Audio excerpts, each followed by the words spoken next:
Assalamualaikum warahmatullahi wabarakatuh. Anak-anak, gimana kabarnya? Waalaikumsalam. Sehat, Pak.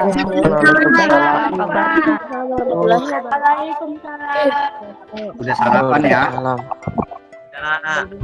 Ada, Pak. Baik. Udah siap berarti ini untuk belajar, kita mulai? Siap. Siap, Pak.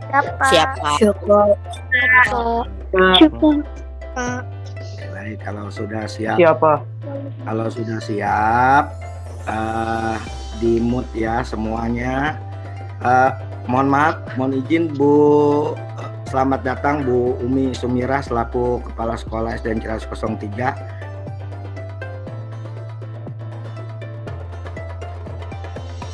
Assalamualaikum warahmatullahi wabarakatuh. Waalaikumsalam.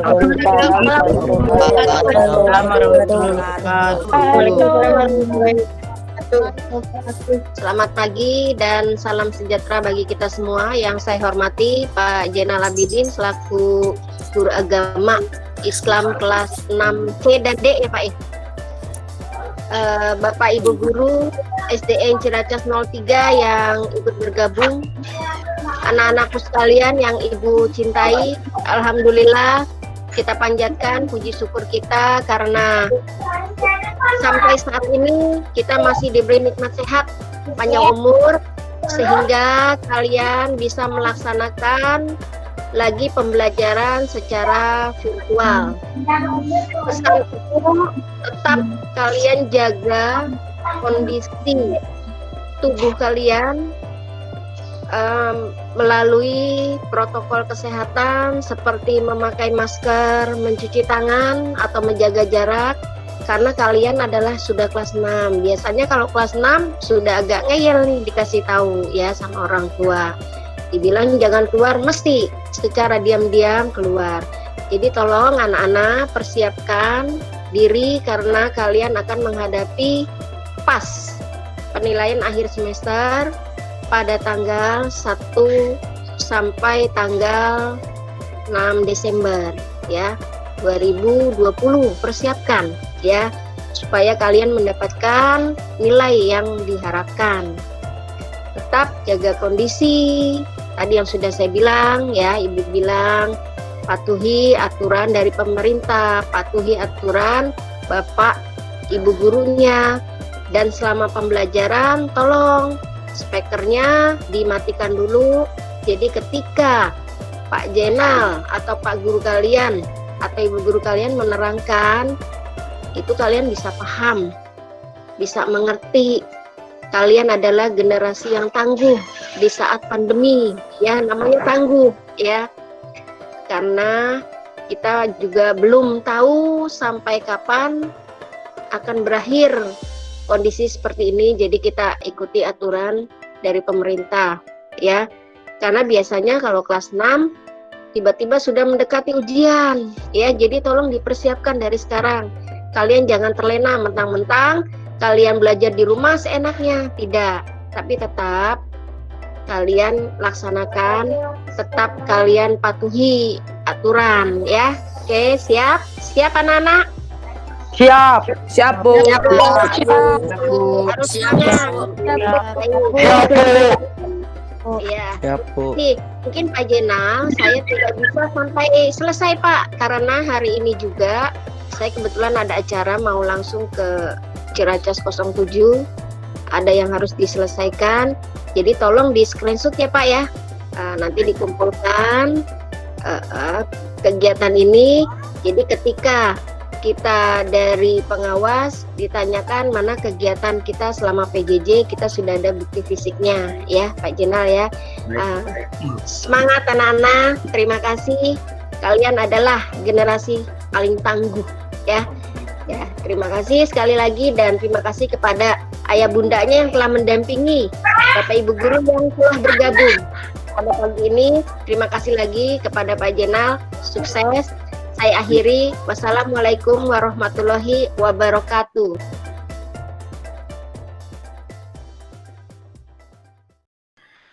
Baik, anak-anakku yang dicintai oleh Allah Subhanahu wa Ta'ala, kita akan masuk kepada pembelajaran kali ini saya akan tampilkan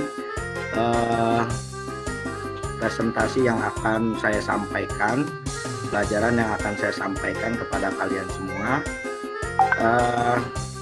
Assalamualaikum warahmatullahi wabarakatuh. Anak-anak yang Waalaikumsalam warahmatullahi wabarakatuh. Waalaikumsalam warahmatullahi wabarakatuh. dalam kesempatan kali ini, alhamdulillah kita bisa berjumpa kembali dalam kelas virtual pendidikan agama Islam dan budi pekerti. Semoga kalian bisa mengikutinya dengan baik dan Allah berikan pemahaman yang luas kepada kalian semua, dan tentunya berharap kepada Allah Subhanahu wa taala kalian semua dijadikan oleh Allah minas sholihin was sholihat dan juga sukses dalam meraih cita dan harapan kalian. Amin ya rabbal alamin. Anak-anakku yang dicintai oleh Allah Subhanahu wa taala, kita akan masuk kepada materi PAI dan budi pekerti kelas 6 tingkat sekolah dasar. Anak-anakku yang dicintai oleh Allah Subhanahu wa taala, sebelum kita belajar, saya mau refresh dulu supaya kalian tidak tegang. Dalam suasana santai kalian, saya akan berikan tebak-tebakan. Kalian tebak dulu nih ya. Ini saya akan berikan tampilkan gambar apakah ini. Anak-anak bisa jawab, silahkan. Ini kira-kira gambar apa anak-anak?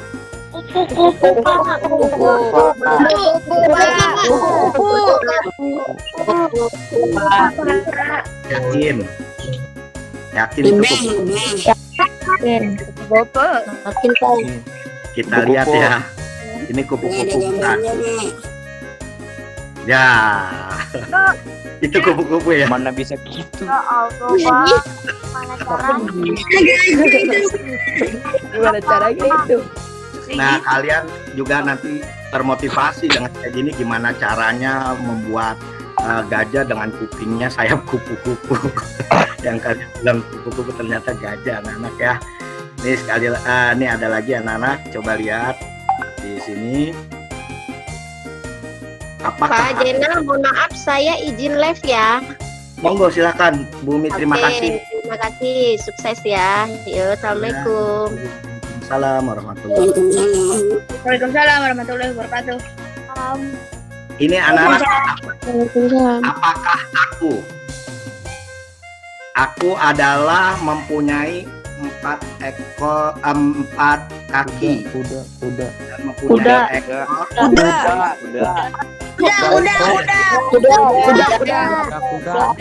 Subhanallah. Kuda. Ya, baik. Lagi ada lagi. Ya, mama selibung. Sebutkan 10 hewan buas dalam 2 detik. 1, 2, ya. Harimau. Ayo, ada yang bisa? Siapa yang bisa sebut nama dulu? Kuda. Buas, kuda mau bukan hewan buas dong, nak. Harimau. Ya, udah waktunya udah habis. Gampang sebenarnya, cuma gini doang nih. 10 singa. Udah selesai kan, 10 hewan dalam 2 detik. Ya. Saya loh. Oke, baik anak-anak. Gak apa-apa, biar jangan tegang ya. Kalau tegang nggak bagus. Kita santai aja, relax. Ini ada pertanyaan berikutnya anak-anak. Bahasa Arab nih, kaitannya dengan pendidikan agama Islam. Apa bahasa Arabnya orang jatuh dari gedung tinggi? Ada yang tahu? Yang tahu dikasih bonus kuota 10.000. Innalillahi. Apa? Innalillahi. Siapa tuh yang jawab tuh?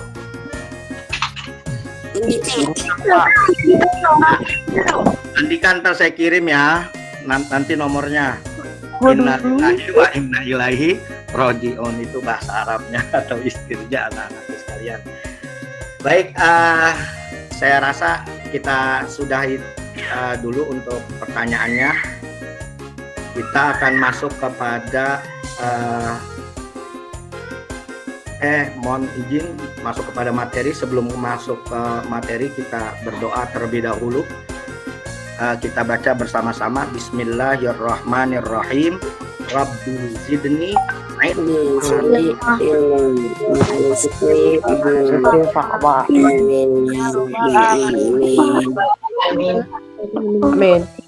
Baik, anak-anakku yang dicintai oleh Allah Subhanahu wa taala, keteladanan Rasulullah Shallallahu alaihi wasallam dan sahabatnya pada materi kita kali ini, kita akan membahas tentang keteladanan Rasulullah Shallallahu alaihi wasallam. Ini adalah peta konsep yang saya buat, kalian bisa saksikan.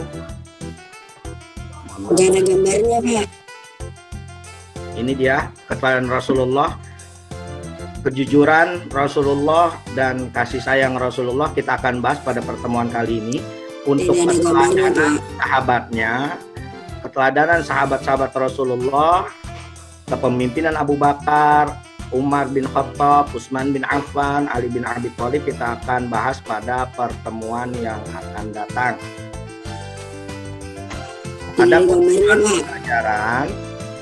Adapun tujuan pembelajaran melalui pembelajaran virtual ini, kalian sebagai peserta didik mengetahui kisah keteladanan Rasulullah Shallallahu alaihi wasallam dengan baik, menjelaskan sifat jujur dan kasih sayang sebagai keteladanan Rasulullah Shallallahu alaihi wasallam, Nabi Muhammad Shallallahu alaihi wasallam.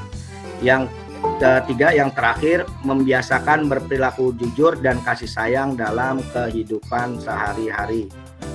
Anak-anakku yang dicintai oleh Allah Subhanahu wa taala, sebelum kita lanjut, tampil tidak presentasi yang saya sampaikan anak-anak? Tidak, Pak. Tampil, Pak.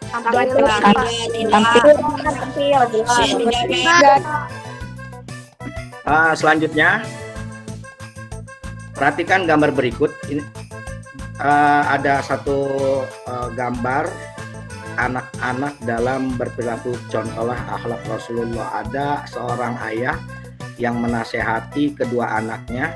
Lihat sikap dua orang anak ini yang sangat baik mendengarkan nasihat ayahnya yang memberikan wejangan atau nasihat kepada anaknya. Inilah sikap yang terbaik ketika kalian dinasehati oleh orang tua, oleh guru kalian atau orang yang lebih tua.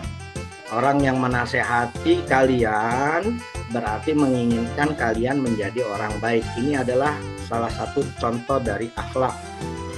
Berikutnya adalah ada seorang anak yang sedang berpamitan kepada ibunya. Seraya dia mengatakan, "Bunda, Riri berangkat ke sekolah." Kalian pernah melakukan ini anak-anak? Pernah, Pak. Pernah atau selalu? Selalu, Pak. Lalu tidak berpamitan ke sekolah karena keterbatasan ruang gerak kalian saat ini.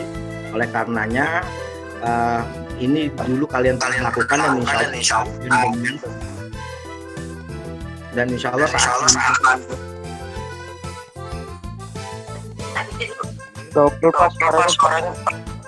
halo. Oh, Itu Pak, ada yang double Pak. Si Karisa, Pak. Sebentar. Karisa Pak. Baik, oke, kita lanjutkan. Semoga saat pandemi berlalu, kalian insya Allah akan bertatap muka lagi, dan tidak lupa tentunya ketika kalian ingin berangkat ke sekolah, kalian ucapkan salam dengan mencium tangannya dan katakan, "Bu, tolong doakan saya." minta doa itu tiap hari. Walaupun kalian tidak meminta, pasti orang tua mendoakan. Namun alangkah lebih baiknya, inilah adab atau akhlak terhadap orang tua, maka kamu ucapkan itu kepada kedua orang tua kamu. Kalau emang ada keduanya, kalau tidak ada salah satunya. Baik, berikutnya ini ada gambar seorang anak yang menyapa temannya, "Hei Amir, apa kabar?" Ini juga bagian dari akhlak yang terpuji. Dan selanjutnya gambar yang keempat adalah gambar satu keluarga yang akan menikmati hidangan makan. Ya, ayahnya mengatakan, "Ayo Adi, pimpin doa sebelum makan." Ini juga bagian dari akhlak Rasulullah Shallallahu Alaihi Wasallam. Keempat ini adalah contoh dari akhlakul karimah atau akhlak yang terpuji. Akhlakul karimah, bila kalian ditanya apa yang dimaksud dengan akhlakul karimah, maka jawaban kalian adalah akhlak terpuji, ya. Dan inilah yang dicontohkan oleh baginda Nabi Muhammad Shallallahu Alaihi Wasallam, karena sosok Nabi Muhammad Shallallahu Alaihi Wasallam adalah sebagai teladan. Teladan bagi kita semua. Hal ini sesuai dengan firman Allah Subhanahu wa taala yang berbunyi, A'udzubillahi minasyaitonirrajim, Bismillahirrahmanirrahim, laqad kana lakum fi Rasulillahi uswatun hasanah. Sungguh, kata Allah, ya, kalau kamu perhatikan ini ada dua kata takkid. Takkid itu dalam gramatika bahasa Arab ini ini menandakan bahwa Allah itu sangat-sangat menguatkan. Laqad, ini ada lafaz laqad. Jadi Allah sangat-sangat menguatkan, makanya di dalam terjemahan bahasa Indonesia dikatakan sungguh. Ya, kalau diartikan lagi sungguh-sungguh, kana lakum fi Rasulillahi uswatun hasanah, ada pada diri Rasulullah Shallallahu Alaihi Wasallam untuk kalian semua sebagai uswatun hasanah. Apa itu uswatun hasanah? Uswatun hasanah itu adalah suri teladan yang baik. Nah, siapa yang bisa mampu menjadikan Rasulullah sebagai uswatun hasanah? Allah nyatakan, liman kana yarjullah, siapa orang yang menginginkan rahmat Allah, mengharapkan rahmat Allah Subhanahu wa ta'ala, kasih sayangnya Allah Subhanahu wa ta'ala. Orang yang menginginkan kasih sayang Allah Subhanahu wa ta'ala, inilah orang yang mampu menjadikan Rasulullah sebagai uswatun hasanah. Dan berikutnya wal yaumal akhir, dan dia beriman, meyakini adanya hari akhir. Wa dzakarallaha katsira, dan juga sering berzikir. Berzikir itu apa? Menyebut asma Allah.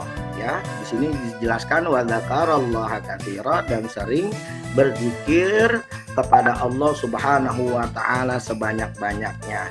Inilah orang-orang yang akan mampu menjadikan Rasulullah sebagai suri teladan yang baik.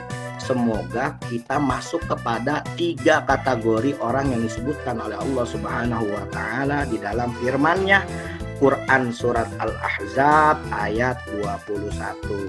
Jadi siapa saja anak-anak yang dapat menjadikan Rasulullah sebagai uswatun hasanah atau suri teladan yang baik?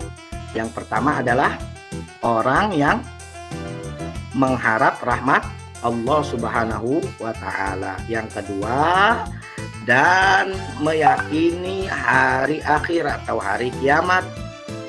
Dan yang ketiga adalah orang yang banyak berzikir kepada Allah.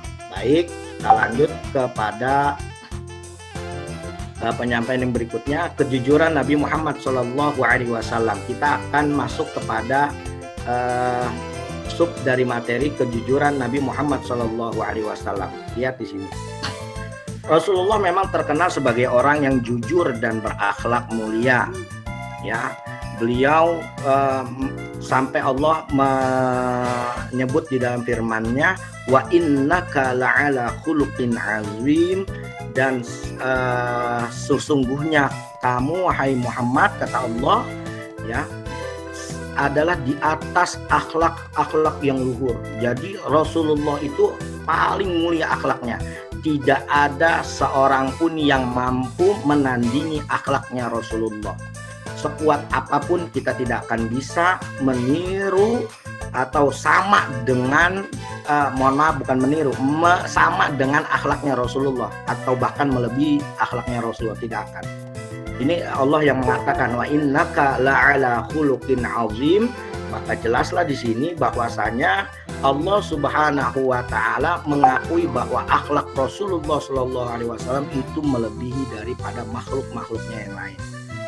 Semenjak kecil beliau sudah menyandang julukan Al-Amin yang artinya terpercaya. Sejak kecil loh, sampai Rasulullah Shallallahu alaihi wasallam mau hijrah, anak-anakku sekalian, mau hijrah, beliau sebelum hijrah beliau sudah kembalikan harta-harta titipan orang-orang kafir Quraisy pada waktu itu, petinggi-petinggi orang-orang kafir Quraisy yang menitipkan hartanya kepada Nabi Muhammad.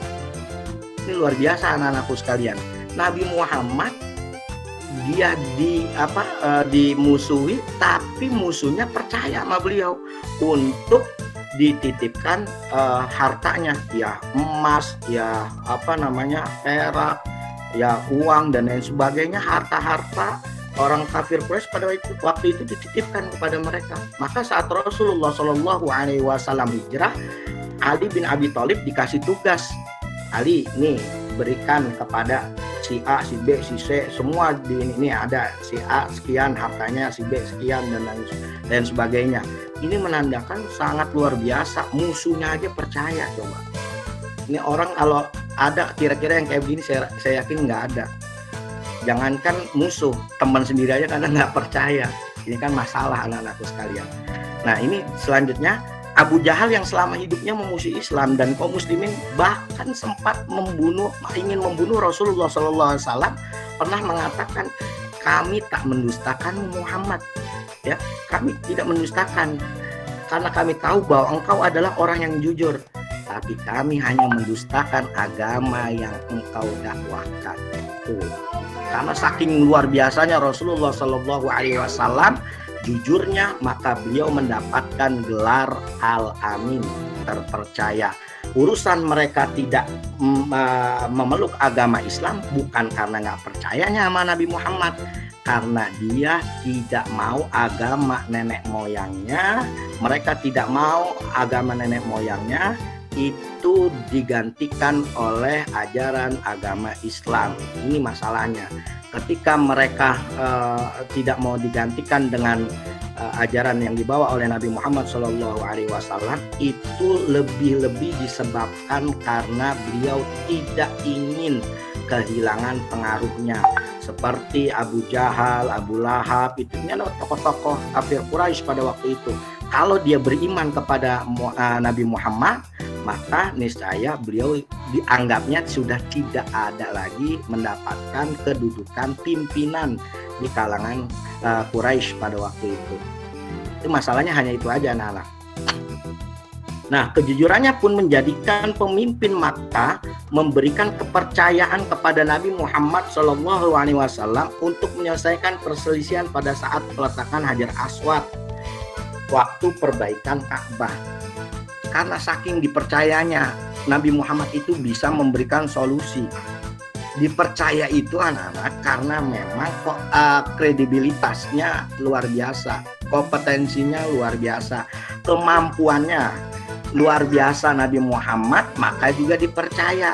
Nah, kalau kamu mau mendapatkan kepercayaan orang, maka diharapkan selain kamu jujur, kamu juga adalah cerdas, pintar, smart, ya, pandai. Jadi orang percaya kepada kalian, kalian bisa menyelesaikan masalah.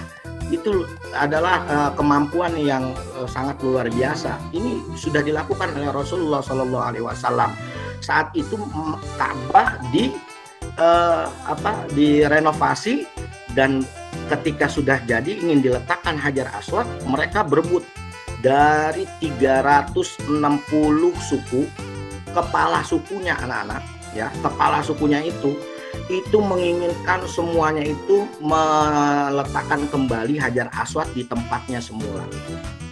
Ya kalau misalkan satu suku, dua suku saja saling menginginkan, itu akan tentunya akan terjadi bentrok. Ini ada 360 suku di kota Mekah pada waktu itu dan ingin semuanya meletakkan Hajar Aswad, padahal Hajar Aswad ya kecil, kalau besar aja mungkin buat bareng-bareng. Oleh karenanya hal ini mereka putuskan, gimana kita tanya Muhammad, kata mereka.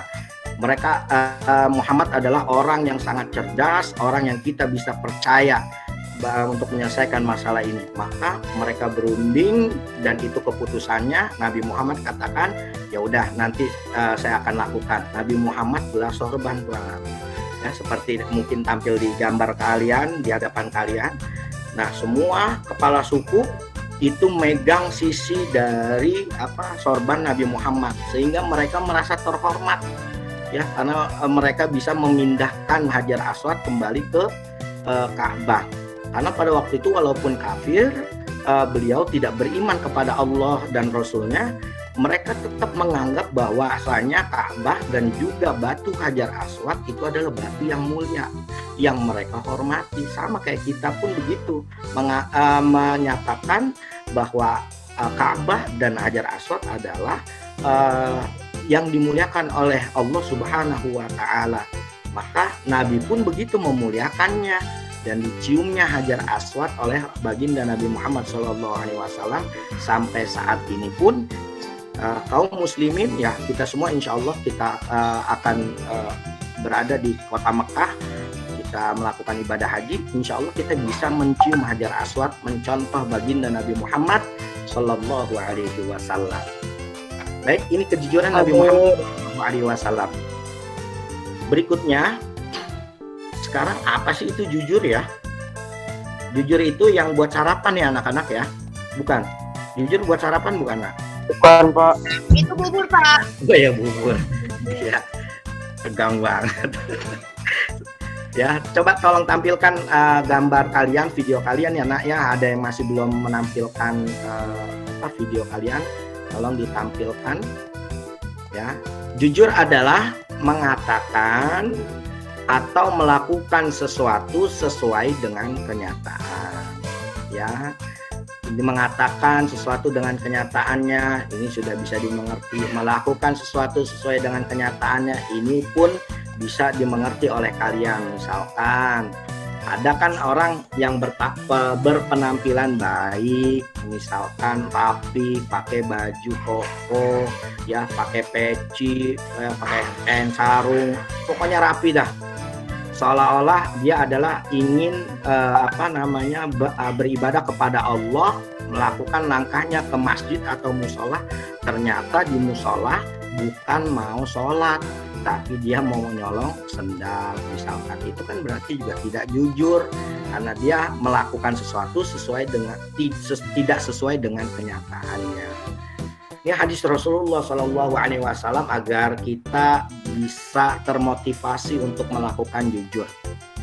Rasulullah mengatakan, alaikum bisidqi, kamu wajib untuk melakukan atau berbuat atau bersikap jujur. Fa inna sidqa, bahwasanya kejujuran itu yahdi ilal bir, ya, menunjukkan kepada kebaikan. Fa innal birra, bahwasanya kebaikan itu yahdi ilal jannah, akan menunjukkan kepada surganya Allah Subhanahu wa Ta'ala. Hadis riwayat Imam Bukhari dan Imam Muslim. Berikutnya anak-anakku yang soleha dan yang soleh dan solehah, keutamaan jujur. Ya, ini yang pertama. Utamanya jujur mengantarkan ke surga, seperti hadis yang tadi barusan saya sampaikan, masih ada di tampilan kalian. Berikutnya, jujur melahirkan ketenangan. Nah, ini yang penting anak-anakku sekalian. Orang bohong itu tidak akan pernah hidupnya bisa tenang. Ketika dia bohong sekali, maka dia akan melakukan kebohongan yang berikutnya dan terus seperti itu. Kenapa? Karena dia berbohong pertama dan akan berbohong lagi, berbohong yang kedua itu untuk menutupi kebohongannya yang pertama. Dia akan bohong lagi yang ketiga untuk menutupi kebohongannya yang pertama dan kedua. Dan seterusnya seperti itu, nggak akan tenang. Maka jujur itu lebih tenang anak-anakku sekalian. Yang berikutnya, yang ketiga, disukai semua manusia. Mana ada manusia yang mau dibohongi, ya kan? Maka kalau kita bisa berusaha jujur, maka manusia akan senang. Nah, terlebih ini pembelajaran PJJ, ya, pembelajaran jarak jauh, BDR, belajar dari rumah. Guru kalian nggak tahu kalian mengerjakan sendiri atau dibantu atau nyontek, nggak tahu. Tapi saat ujian kalian lakukan betul-betul. Kalian lakukan dengan kejujuran, melakukannya dengan mengerjakan sendiri tanpa harus meminta bantuan atau meminta jawaban. Maksud saya meminta jawaban dari orang tua ataupun googling, ya, di nanya ke Kiai Google misalkan, ya, itu tidak seperti itu. Karena kamu lakukan itu benar-benar kamu bisa tanpa harus membuka buku dan lain sebagainya. Dan itu adalah sikap jujur. Mudah-mudahan kamu seperti itu semua ya anak-anak ya. Berikutnya, mengantarkan kepada derajat yang tinggi. Mengantarkan kepada derajat yang tinggi. Orang jujur akan mendapatkan derajat yang tinggi. Ini yakin anak-anakku sekalian. Contohnya Rasulullah. Rasulullah manusia yang paling jujur. Makanya Rasulullah mendapatkan derajat yang tinggi. Walaupun sudah meninggal dunia 14 abad lebih yang lalu, namun beliau masih ajarannya masih dijalankan atau masih dilaksanakan oleh umat-umatnya yang sekarang. Padahal kita nggak tahu, tidak mengenal Rasulullah seperti apa. Itu karena memang luar biasa, Rasulullah itu memiliki kejujuran yang sangat luar biasa. Dan karenanya Allah mengangkat derajat beliau. Selanjutnya, mendapatkan keberkahan. Orang jujur itu berkah. Berkah itu apa, nak? Berkah itu adalah ziyadatul khair 'alal khair. Bertambahnya kebaikan di atas kebaikan. Maksudnya gimana? Ketika kalian punya telinga, maksud saya, punya telinga kamu itu fungsinya kan buat mendengar. Itu baik kan? Baik. Ya, ditambah kamu mendengarkan pelajaran, mendengarkan pengajian, mendengarkan bacaan Al-Qur'an, itu semuanya baik. Nah, kamu bisa mendengar baik, ditambah lagi dipakai yang tadi itu. Ngaji, belajar, mendengarkan Al-Qur'an. Nah, itu yang disebut dengan berkah. Ya, ziyadatul khair 'alal khair. Anak-anakku yang soleh dan solehah, berikutnya adalah kasih sayang Rasulullah Shallallahu Alaihi Wasallam. Kasih sayang Rasulullah kepada umatnya sangat luar biasa. Namun kita sedikit menjabarkan satu persatu, yaitu kasih sayang terhadap anak beliau, keluarga, orang tua dan masyarakat. Ini hanya ilustrasi ya anak-anak ya. Ini hanya ilustrasi saja, seolah-olah ini Rasulullah sedang menggendong anak. Ya, dulu gitu ya anak-anakku sekalian. Di zaman beliau, baginda Nabi Muhammad Shallallahu Alaihi Wasallam, itu orang-orang yang memiliki anak perempuan itu dibunuh. Termasuk sahabat Umar bin Khattab. Ini sadis sekali anak-anakku sekalian. Ketika punya anak perempuan, itu mereka itu malu. Oleh karenanya, anak perempuan itu ketika lahir, dilihat kelaminnya ternyata perempuan, langsung dibunuh. Termasuk sahabat Umar bin Khattab.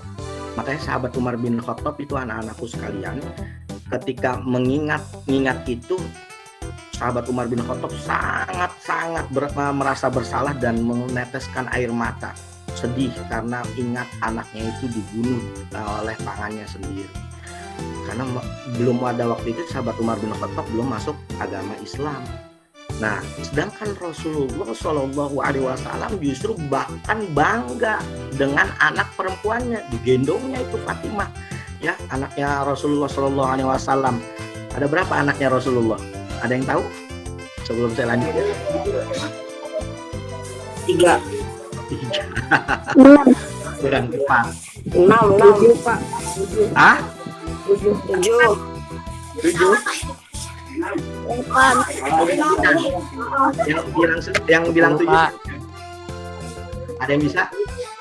Saya udah pernah nyampaikan loh. 10 Di Pak. kelas saya sudah sampaikan waktu kita tadarusan juga saya sampaikan. Ada berapa nak? 7 Pak. 7. Coba.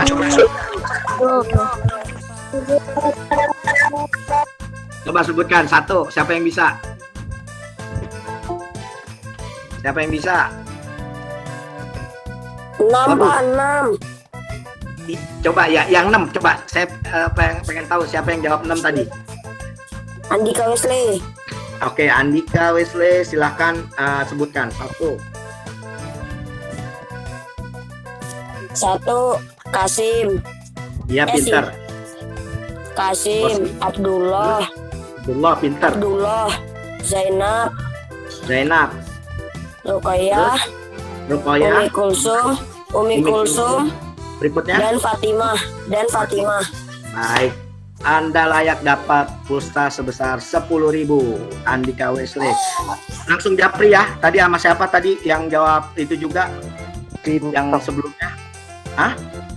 Bintang Pak yang tinggal Yang pertama tadi siapa? Bintang. Ya, WA ke saya ya. Ada 2 orang berarti yang dapat pulsa 10.000. Baik, Pak. Oke Pak. Mau banyak bajanannya nggak mampu ya kan, dengan dikit ya, nggak jadi masalah, yang penting bisa terwujud. Baik, kembali lagi, waktu itu anak-anakku yang dicintai oleh Allah Subhanahu wa Ta'ala itu Rasulullah Shallallahu Alaihi Wasallam menggendong Siti Fatimah, ya anaknya. Siti Fatimah ini digendong oleh Rasulullah keluar keliling sekitar Ka'bah itu, dan orang-orang merasa riskan gitu loh, kok anak perempuan kok malah bangga mempunyai anak perempuan, padahal itu Rasulullah memang benar-benar sedang mengajarkan masyarakat Quraisy pada waktu itu nggak usah malu punya anak perempuan, toh sama juga ya, kita juga lahir dari seorang perempuan yang sangat mulia, yaitu ibu kita, maka kita muliakan perempuan ya, bangga. Maka sampai Rasulullah katakan, siapa yang punya anak 3 perempuan semua, maka dan dididik benar, kata Rasulullah, orang tuanya itu akan jaminan surga bersama Rasulullah. Ya, alhamdulillah, mudah-mudahan saya seperti itu ya, karena 3 anak saya perempuan semua, dan saya bisa mendidik mereka, mengenalkan mereka kepada Allah dan Rasulnya. Mudah-mudahan seperti itu. Mohon doanya kan. Amin.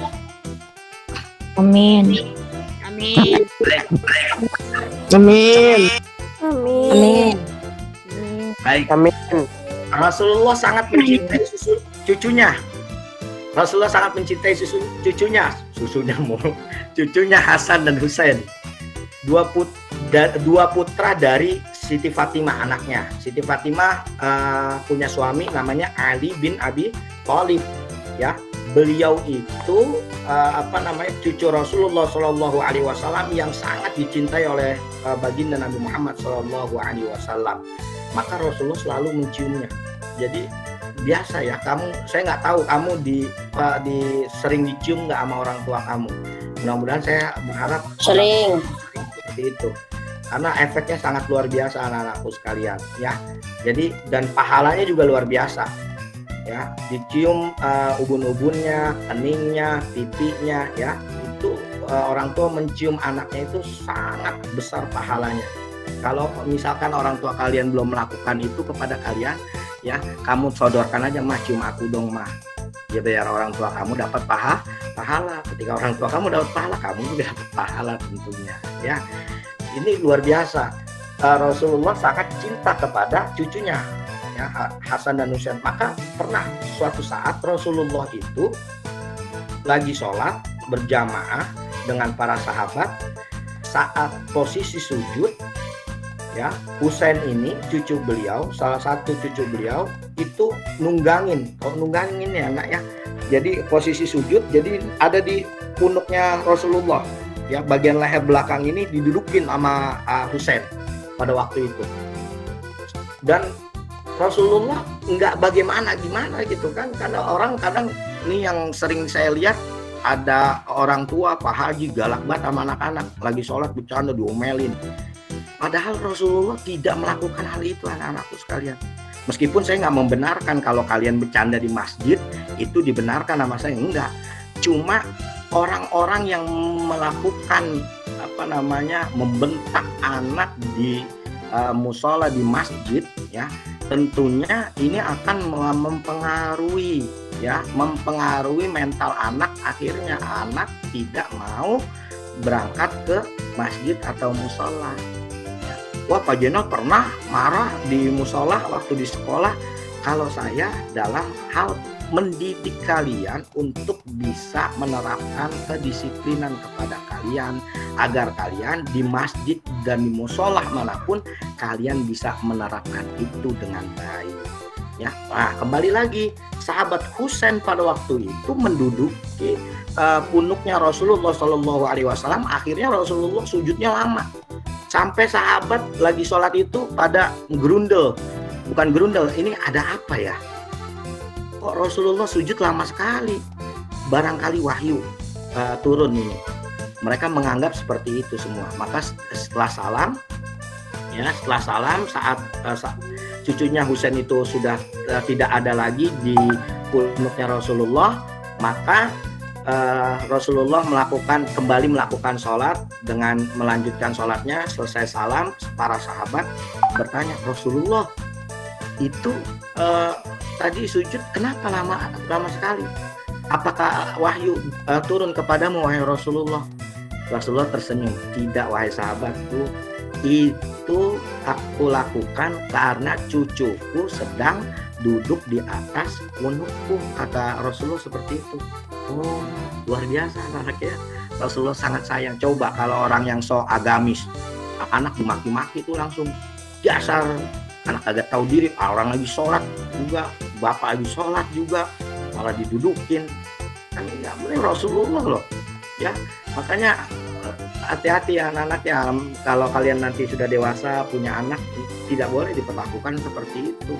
Walaupun ya posisi kalian lagi sholat. Saya juga biasa.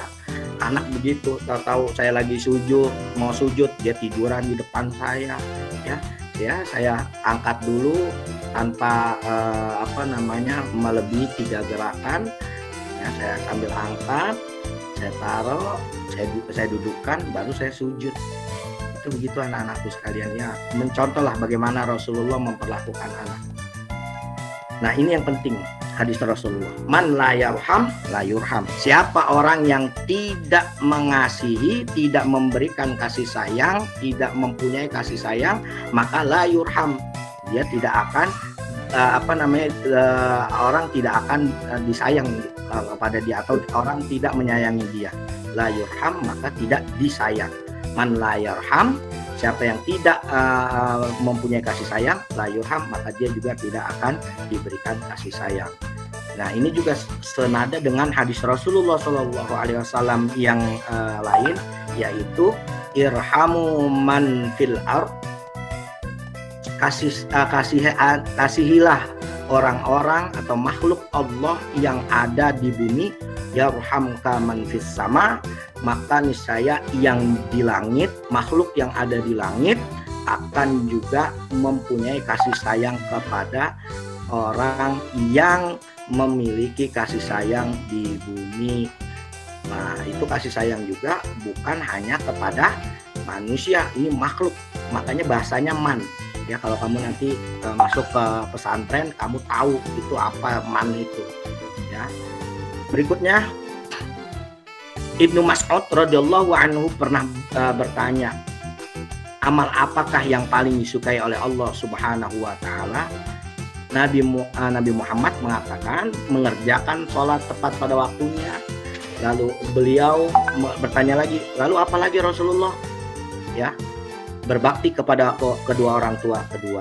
Berikutnya apa lagi? Jihad fisabilillah. Ini subhanallah ya anak-anak ya. Ini hadis menerangkan bahwasanya Rasulullah Shallallahu Alaihi Wasallam sangat kasih sayang beliau terhadap orang tua. Ya, sampai beliau mengajarkan kepada kita umatnya untuk bisa berbakti kepada kedua orang tua karena bukti sayang Rasulullah kepada orang tua. Ya, ini posisi lihat, posisi berbakti kepada orang tua ini berada pada urutan kedua. Pertama mengerjakan sholat tepat waktu, kedua berbakti kepada kedua orang tua, yang ketiga jihad fisabilillah, ya, perang di jalan Allah Subhanahu wa taala. Coba ini lihat, ada 3 yang posisi kedua berbakti kepada orang tua setelah sholat tepat pada waktunya. Nah, ini menunjukkan bahwa berbakti kepada kedua orang tua itu adalah sangat luar biasa ganjarannya di sisi Allah Subhanahu wa taala. Ya, belum lagi ada firman Allah Subhanahu wa taala yang menyandingkan antara beribadah kepada Allah dengan berbakti kepada kedua orang tua. Ini juga menandakan bahwa sangat mulia kedua orang tua kita.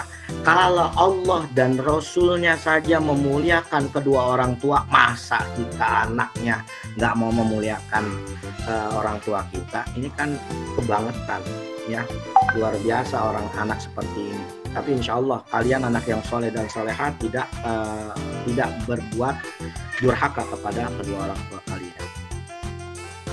Dan contoh berikutnya anak-anak ini dilakukan oleh Rasulullah, bukti bahwa Rasulullah itu sangat menghormati orang tua.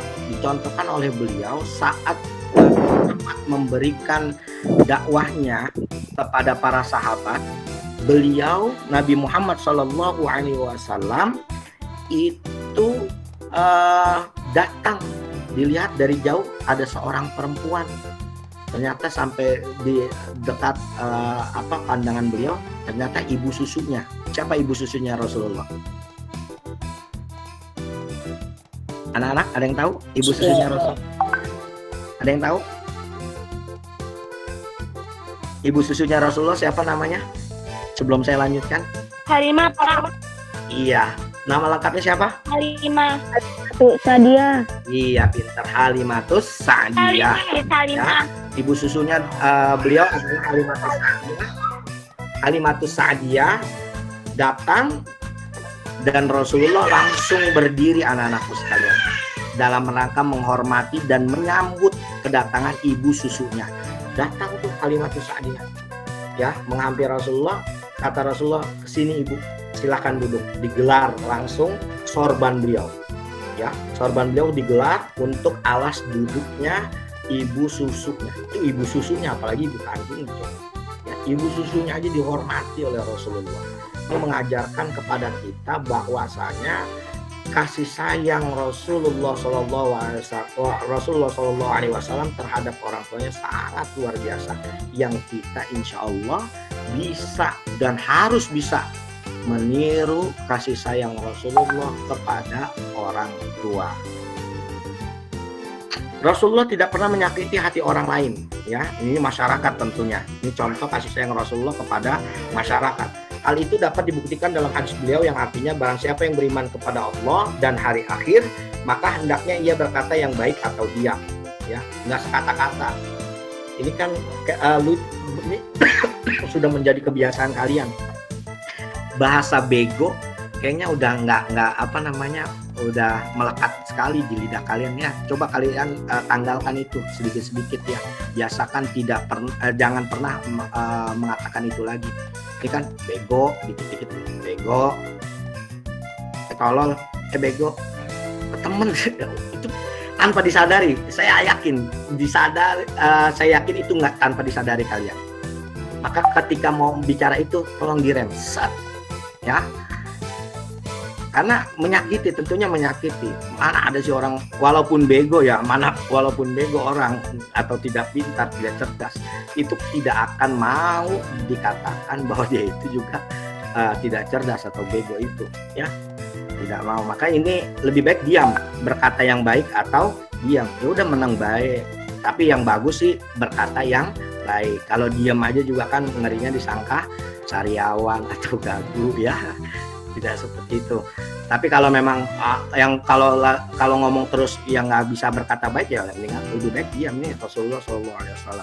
Dan terbukti lagi Rasulullah juga tidak pernah menyakiti walaupun kepada orang yang pernah menyakiti beliau.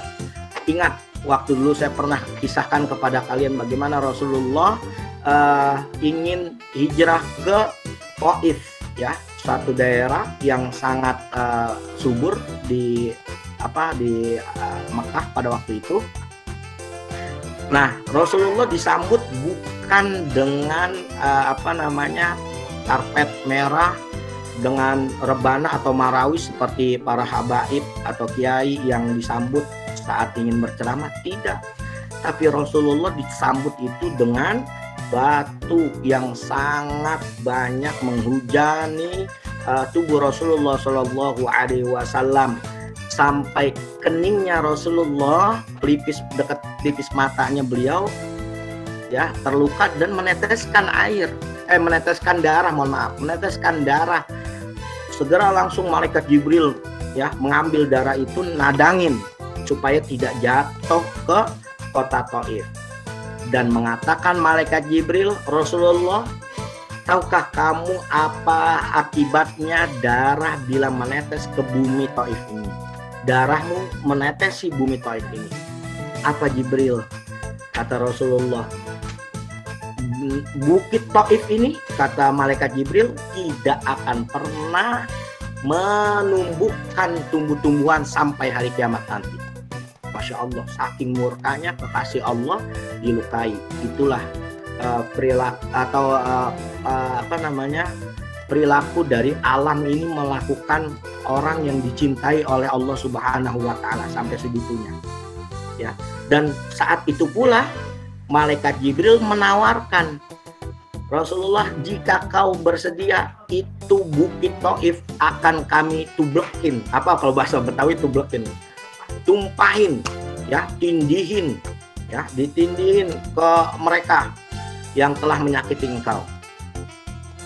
Rasulullah mengatakan tidak, Jibril, biarkan, ya, biarkan mereka melakukan ini karena mereka tidak mengetahui bahwa aku adalah seorang nabi. Luar biasa anak-anakku sekalian. Ya, ini doanya jelas sekali yang kita kenal dengan Allahumma hdi qaumi fa innahum la ya'lamun. Ya Allah, berikan hidayah petunjukmu ya Allah. Mereka melakukan semua ini karena mereka itu tidak mengetahui bahwa aku benar-benar Rasulmu ya Allah atau Nabimu. Nggak mau menyakiti anak-anak ya. Ya, mudah-mudahan kita bisa meneladani beliau. Kasih sayang Rasulullah yang berikutnya adalah peduli terhadap lingkungan. Bukan hanya kepada anak, orang tua, lingkungan sekitar, masyarakat, tapi juga Rasulullah SAW peduli terhadap lingkungan. Ini adalah bentuk kasih sayang Rasulullah terhadap lingkungan atau alam semesta ini. Nabi Muhammad SAW contohnya sangat hemat dalam menggunakan air. Itu dibuktikan pada anjuran beliau agar tidak berlebihan dalam pemakaian air dalam berwudu. Nah, ini ya nak ya, kalau kamu wudu biasakan kerannya itu jangan terlalu besar di kamu bukanya, tapi kecilkan saja secukupnya. Ini mentang-mentang kamu nggak bayar listrik di musola atau di masjid atau di sekolah, air main gede-gedean, begitu sambil bercanda, temannya diguyur, main saling guyur, wudu belum selesai. Nah, ini kan mubazir. Ini yang tidak dicontohkan oleh Rasulullah SAW. Kalian tidak boleh mengikutinya. Nah, ini bentuk peduli Rasulullah terhadap lingkungan. Maka Rasulullah katakan, ketika berwudu itu jangan berlebihan dalam penggunaan airnya ya. Mudah-mudahan kita bisa meniru beliau dalam hal ini ya. Selanjutnya adalah Nabi sebagai rahmat bagi alam semesta. Wah, ini luar biasa ya. Bukan hanya lingkungan tapi alam semesta. Semuanya ini, bukan hanya bumi, berarti seluruhnya rahmat. Bukan hanya manusia tapi juga jin, memedi, ya, genderuwo, kuntilanak dan sebagainya. Ya, itu Rasulullah sebagai rahmat bagi alam semesta. Kota Madinah adalah beliau mampu menanamkan sikap persaudaraan antara kaum pendatang atau muhajirin dengan kaum ansor sehingga mereka saling menolong. Ini contohnya ya nak ya, untuk menciptakan daerah yang tertib dan aman. Padahal waktu itu orang-orang Ansor, ya, penduduk asli Madinah itu sedang berseteru waktu sebelum datangnya Rasulullah. Mereka, perwakilan dari mereka, ya, datang untuk minta Rasulullah datang mendamaikan. Rasulullah datang, akhirnya mereka damai. Subhanallah ya, luar biasa. Akhirnya ini juga dibuktikan lagi saat beliau dan kaum muhajirin, kaum muslimin pada waktu itu datang hijrah ke Madinah, kaum Ansor itu menyambutnya dan mempersilahkan mereka itu saling berebut. Misalkan ada si A yang datang, misalkanlah sahabat Abu Bakar As-Siddiq, sahabat Abu Bakar, tinggal kau di rumahku. Umar, kau tinggal di rumahku. Wah, itu luar biasa anak-anakku sekalian. Jadi saling berebut mereka karena memang mereka merasa terhormat bisa melayani kaum muhajirin. Ini adalah didikan Rasulullah. Ya, karena Rasulullah itu adalah guru terbaik dalam menyampaikan apapun juga ilmu, termasuk adalah kasih sayang. Maka Allah Subhanahu wa taala memuji beliau. Wa ma arsalnaka illa rahmatan lil alamin, tidaklah kami utus engkau wahai Muhammad, kata Allah, illa rahmatan lil alamin, kecuali rahmat atau memberikan kasih sayang kepada seluruh alam semesta. Anak-anak yang soleh dan solehah, saya rasa sudah habis untuk materinya. Yang berikutnya adalah kalian mendapatkan tugas. Tulislah kisah keteladanan Nabi Muhammad SAW. Kalian tulis dulu kisah keteladanannya. Kamu cari dari berbagai macam sumber, dari buku silahkan, dari buku, selain buku yang kalian pegang, atau dari sumber lain seperti internet dan lain sebagainya, kisah keteladanan Nabi Muhammad. Kemudian kamu ceritakan kisahmu dalam meneladaninya. Nih contoh, misalkan kayak gini. Kisah keteladanan Nabi Muhammad SAW. Ini kisah keteladanannya. Nabi Muhammad menggelarkan sorbannya untuk alas duduk kepada ibu susunya yang datang saat beliau berdakwah. Ini contohnya ya nak ya. Ini contoh keteladanan Nabi Muhammad. Nah, keteladanan kamu ini yang kamu tulis, kisahku dalam meneladani Nabi Muhammad dari kisah keteladanan ini ya nak ya. Apa coba lihat nih. Aku menyediakan air minum untuk ayahku saat beliau pulang dari tempat kerjanya. Paham ya? Bisa dimengerti ya nak? Bisa nggak? Paham ya. Bisa Pak. Jadi di Bisa Pak. Bisa Pak. disinkronkan antara kisah keteladanan Nabi Muhammad ini dengan kisah kalian dalam meneladani Nabi Muhammad. Tapi jangan diada-ada ya. Ya pokoknya kamu udah pernah melakukannya. Ya ingat, tadi kita sudah belajar tentang jujur. Coba kamu harus jujur juga menuliskan kisah kamu, jangan mengada-ngada. Ya, sesuaikan aja. Oh, kisahnya apa nih yang saya pernah begini-begini. Ya, ini ada nggak keteladanan dari Nabi Muhammad? Ya, itu seperti itu anak-anak ya. Baik, saya rasa demikian. Ini sudah saya posting di tugas ini di Classroom. Kalian bisa lihat tugas kalian. Adapun yang sudah kalian yang saya lihat baru sekedar kisah keteladanan Nabi Muhammadnya saja. Yang kisah kalian dalam meneladaninya tidak ada. Atau sebaliknya, kisah dalam meneladaninya ada, kisah keteladanan Nabi Muhammadnya tidak ada. Maka diulang lagi ya nak ya, kamu kerjakan lagi supaya nilai kamu lebih besar. Jadi keduanya harus ada ya. Tuliskan kisah keteladanan Nabi Muhammad, kemudian kamu ceritakan kisahmu dalam meneladaninya. Bisa dipahami ya? Gimana? Satu-satu dulu tanyanya, satu-satu dulu. Siapa dulu? Silakan sebutkan namanya, nak. Halo. Assalamualaikum. Tadi yang mau bertanya siapa? Silakan. Loh? Takut kali. Ya, silakan. Waktunya sampai berapa Pak? Batas waktunya? Saya nggak pernah membatasi waktu tugas kalian, nah. Ya, saya juga ngeri ya. Banyak sekali peristiwa-peristiwa yang saat PJJ berlangsung ini. Ada yang meninggal dunia, ada yang kecelakaan, nauzubillah. Pokoknya saya tidak menginginkan memberatkan kalian. Pokoknya kalian kapan punya waktu kerjakan. Tapi tentunya sebelum ujian pas atau pas itu Penilaian akhir semester. Penilaian akhir semester. Kok saya sendiri lupa. Penilaian akhir semester. Ya jangan sampai penilaian akhir semester, paling tidak kamu sehari 2 hari ya monggo, atau seminggu baru kamu kerjakan, silahkan ya. Yang jelas saya tidak mau memberatkan kalian, supaya kalian juga bisa enjoy, santai, tapi juga penuh tanggung jawab dengan mengerjakan tugas kalian. Ada lagi yang ingin ditanyakan anak-anak?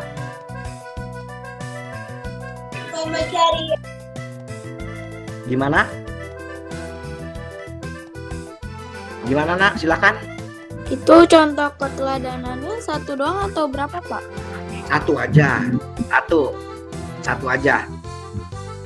contoh keteladanannya yang kamu sesuaikan dengan kisah kamu dalam meneladani Nabi Muhammad yang kamu sebutkan di sini, nak.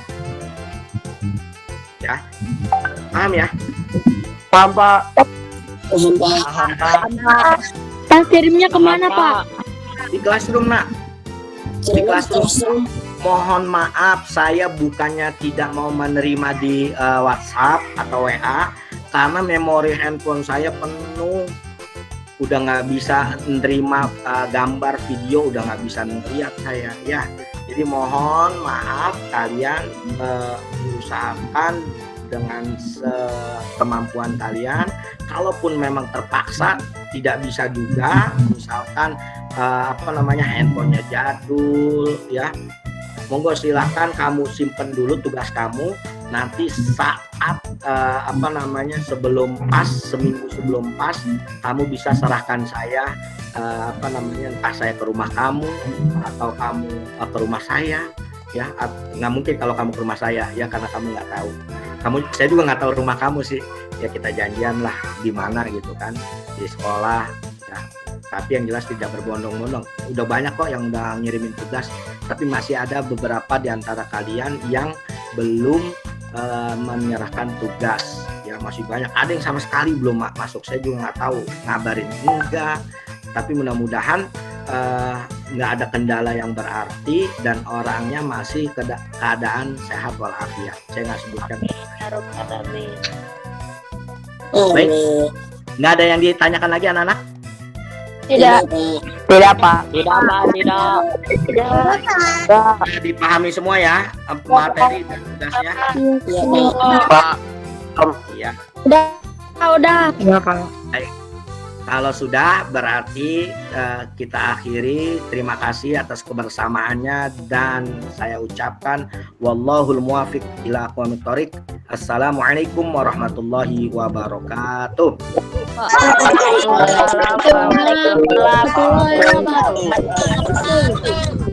Baiklah, terima kasih Pak Jenal. Ya.